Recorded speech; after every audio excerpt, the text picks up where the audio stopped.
चंद्रशेखर बावनकुळे यांनी पुन्हा एकदा पवार आणि ठाकरे यांच्यावर सडकून टीका केलेली आहे। पवारांचा जीव बारामतीमध्ये अडकलेला आहे, त्यातून ते बाहेर निघू शकत नाही। सध्या त्यांना पायी फिरावं लागत असल्याचं बावनकुळे यांनी म्हटलेलं आहे।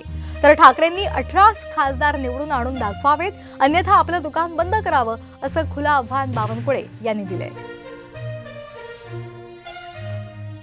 त्यांचा जीव अटकलाय बारामतीमध्ये, ते महाराष्ट्रात कुठे फिरत नाही आहे। सध्या बारामती त्यांचा शेवटचा प्रदेश झाला आहे। पवार साहेबांनी एवढे दिवस 45 वर्ष 50 वर्ष त्यांच्या आयुष्याचे घालवले, त्यांना बारामतीत पायी पायी फिरावं लागतंय, घरोघरी फिरावं लागतंय। यापेक्षा दुर्दैव काय आहे? शरद पवार साहेबांना घरी बसायची सवय आहे, त्यांना उद्धव ठाकरेंना घरी बसायची सवय आहे। हे असे नेते नाही मोदीजी। मोदीजीला सकाळी 7 पासून रात्री 1 वाजेपर्यंत जनतेमध्ये जनसंवाद, नमो संवाद आवडतो। माझा उद्धव ठाकरेला खुला चॅलेंज आहे संभाजीनगरमधून।